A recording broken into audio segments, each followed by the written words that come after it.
Thank you. Senator Johnson. Thank you, Mr. Chairman. Mr. Scott, first of all, thank you for your past service. There's obviously a serious attempt to smear you. I don't think it's going very well for him. I read Secretary Noem's letter back to the ranking member. Before I get my main question out, I mean, do you just want to, why do you think they're trying to smear you?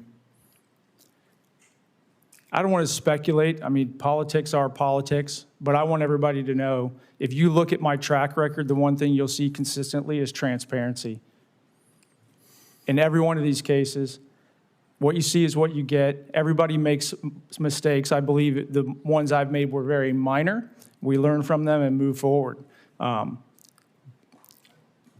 don't know how to speculate on why they would try to smear the background. What I didn't do is bring the chart that we've been using now for years, showing how President Trump pretty well secured the border, and then, through their want and desire, they totally opened up, let millions flood in this country, completely unvetted.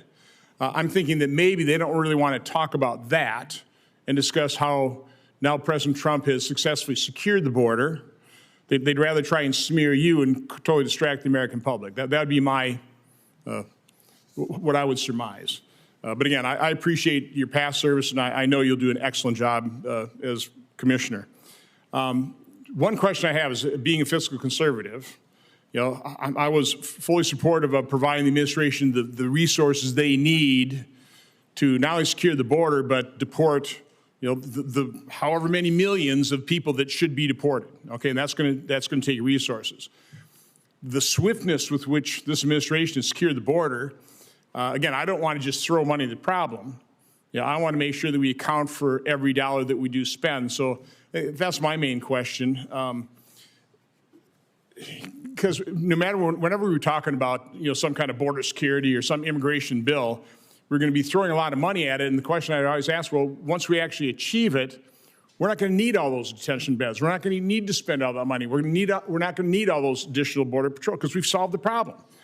The problem with government is once you start spending, you continue to maintain those spending levels. So can you just address, how you're going to look at those budgets? What kind of information you're going to provide to us? Because I'm hoping you'll be confirmed before we actually pass, whether it's a big, beautiful bill or do it in segments the way my preference would be. Will we have the detail in terms of exactly what CBP needs to do its job, which is going to be somewhat separate what we're going to need for ICE and the deportation efforts as well?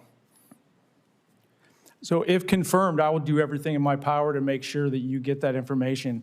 One of the things I highlighted as chief, and I will do again if confirmed as commissioner, is ask a lot of questions and mandate that any proposal or even any daily work that's going on can be directly tied back to the border security mission, and not with some gray dotted line, a pretty good solid line.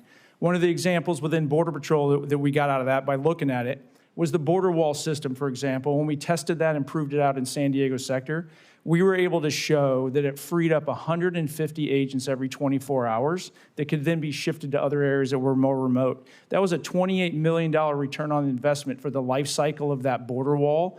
And it's examples like that that I will push and drive as requirements for asks for CBP. Similarly, at the port of entry, that non-intrusive equipment can show how we save man hours. But the most important thing you mentioned already is reducing the flow of illegal activity so we can focus on those bigger threats with the resources we have. But do you agree with me, and again, I'm absolutely amazed at how quickly the border has basically become secure. A secure border will actually reduce the amount of money we need to spend, correct? I mean, a secure border will save us money. It's not going to require additional funds. I believe to a point, I mean. I believe a secure border will save all of America a ton of money and a ton of lives. Okay. Again, look forward to working with you. And again, I apologize for the smear campaign.